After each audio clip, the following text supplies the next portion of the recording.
بسم الله الرحمن الرحيم. الحمد لله رب العالمين، والصلاة والسلام على نبينا محمد وعلى آله وصحبه أجمعين. أما بعد، الحديث 253 عن عرباض بن سارية رضي الله عنه قال: دعاني رسول الله صلى الله عليه وسلم إلى السحور في رمضان فقال: هلم إلى الغداء المبارك. رواه أبو داود والنسائي وابن خزيمة وابن حبان، والحديث صحيح. إخوة الإسلام والإيمان، maanta taariikhda islaamka ay tahay 17 bishii tobnaad ramadaan sanadka 1441, isla markaana waafaqsan 10 bishii shanaad sanadka 2020. waxaanu ku jiray mawduucani qiimaha badnaa ee ramadaan iyo axwaashiisii, qeybtiisii khaaska ahayd ee suxuurta iyo fawaaidda ay leedahay iyo qiimaheeda axaadiid ay ka hadlaysay ayaanu weli ku dhex jiray. waxaanu soo qaadanay fawaaid suxuurta iyo qiimaha iyo fawaaidda ay leedahay, inay barakaysan tahay, inuu malaaigta iyo maaragtay u ducaynayaan, inuu ilaahay subxaanahu watacaala uu khayr oo dhan uu qofku waafajinayo.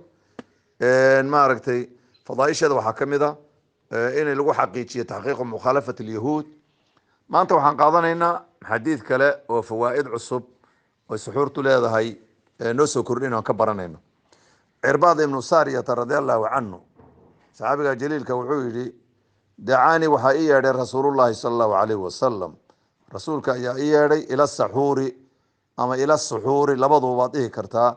suxuur ayuu igu yeedhay fii ramadaana, ramadaan dhexdii, habeen ramadaan ayuu suxuur igu yeedhay, yihi kaala cun. faqaala wuxuu nabigu yihi: halumma kaalay buu yihi, ila alghadaai, hada u kaalay, almubaaraki la barakeeyey. haluma ila alghadaai, war u kaalay qado almubaaraki la barakeeyey. xadiidkaas ikhwatii fi llahi waa xadiid saxiixun ligayrihi. abu daawuud baa soo saaray, nasaa-i, ibnu khuseyma, ibnu xibaan, intuba way soo saareen. marka waa xadiid saxiix ligayrihi. xadiidka waxaanu ka faa'iidaysanaa ikhwatii fi llahi fadaaisha ama fawaaidda ay leedahay suxuurtu, inuu nabigu ku magacaabay alghadaa, alghadaa almubaarak. idan xadiidka qada mubaaraka ayuu nabigu ku magacaabay suxuurti, waa qada wey. lafdu lghadaa waxaa loo isticmaalaa waxa la cuno waktiga maalinka duhurkii, wixii la cuno maalin weynta oo duhurkii wixii lamidka waxa la cuno ayaa qada la yidhaahdaa. sidoo kale waxaa la dhihi karaa bay dhaheen suxuurtana, sida xadiidka ku cadba, ayadna wakti saxar waxa la cunana hada ayaa la yihahdaa. marka nabiga suxuurta wuxuu ku magacaabay waa hada weeye, mubaarak oo la barakeeyey, qada la barakeeyey u kaalay buu ku yidhi. ida halkan waxaanu ka qaadanaynaa suxuurta in la dhihi karo qado, suxuurta in lagu magacaabi karo qado. nabigana calayhi salaatu wasalaam uu yihi waa qada la barakeeyey, qada barakaysan wey. idan barakadu maxay tahay? waa barako ku jirta yani xoogowga aada ramadaankii aada quwada ugu yeelanaysi, sunnada nabiga raacitaankeeda aada raacaysi, iyo wixii lamida. marka qadaa mubaaraga wey. idan mar hadduu nabigu yihi waa qadaa mubaaraga weye, inaad ku dadaasho oo qadadaas suxuurta ah aada ku dadaashi, iyo xadiidkana barhaya. nabiga calayhi salaatu wasalaam waxaa kaloo xadiid ka faa'idaysanaynaa, saxaabiga ayuu ugu yeedhay, wuxuu ku yihi marka haluma buu ku yihi, warkaalay tacaal. yani lafdiga haluma la yihahdo waa lafdi waxaa weeyaan bimacnaa ismu ficila oo bimacnaa tacaala, marka oo kaalay ah. marka halumuna waa la dhihi karaa, halumana waa la dhihi karaa. marka laba nooc, laba luquu leeyahay. ahlulxijaaz oo dhinacan khaliijka maaragtay ku saabsan, iyo keyrkood bay u kala baxaan. ahlulxijaaz ayagu marka haluma bes, haddii hal shaksi lala hadlahayo oo nin ah, iyo haddii hal qof oo dumara lala hadlayo, iyo haddii laba qof lala hadli, iyo haddii jamac lala hadlayo, luqada alxijaazka waa haluma weeye. war haluma kaalaya, haluma kaalay adiga, haluma kaalay gabadhanay, wahaakada haluma kaalaya. labadin haluma lama bedelo, lafdigaas mufradka loo isticmaalaa wax kasta, haddii dad badan yihiin, iyo haddii laba yihiin, iyo haddii saddex yihiin, iyo haddii hal yihiin, iyo haddii dumar tahay, iyo haddii rag yahay. waa lafdiga xijaaz. amaa luqaadka kale halumu baa la dhihi, iyo kolba siduu yahay baa maaragtay, hadduu jamac yahayna jamac baa laga dhigi, haddii laba yihiinna labaa laga dhigi. luqada xijaazkuna qur-aanku ayuu taageeraa, sida آيات سورة الأنعام كنتنات إلهي سبحانه وتعالى وحكوله قل هلم شهداءكم الذين يشهدون أن الله حرم هذا.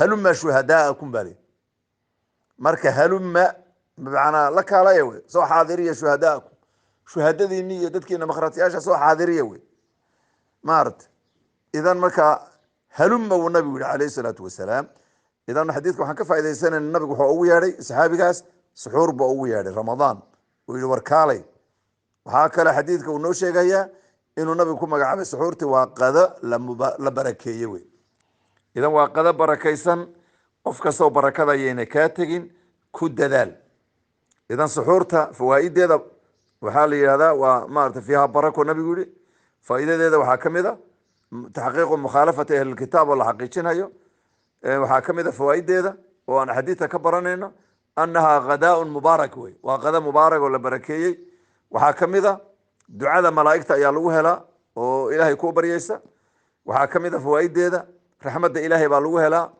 iyo dikriga ilaahay oo alla uu kugu xuso cinda malay maartay cinda malay lacla malaa'igta agteeda uu kugu xuso waxaasoo dhan waxaa weeyaan waa fawaa'ida ay suxuurtu leedahay ikhwatii fillah macnaheedu marka waxaa weeyaan aan rabo inaan maartay aan naftaydii naftiinaba aan usoo gudbiyo u dardaarmo inaan suxuurta fadliga badan oo nabigu waxaasoo baraka uu ku sheegay fawaa'idaas inaanu ku dadaalno macnaheeduna maaha suxuurta wax badan in la cuno walow hal timira allaha ka dhige in la cuno walow timira allaha ka dhigo walidaalika saa darteed nabigu wuxuu yidhi calayhi salaatu wasalaam nicma suxuuru lmu'mini atamru yacni waxaa u nicmo le niman maarata qofka mu'minka suxuurtiisa timir bimacnaa timir haddaad ku suxuurati dhowr xaboo timir iyo galaas biyo aad cabti khalaas waa suxuur bay kuu tahay galaas biyaa bas haddaad cabti suxuur bay kuu tahay macnaheedu waktigaas oo saxarka oo niska dambaa inaad wuxuun aad cunti suxuur weeyaan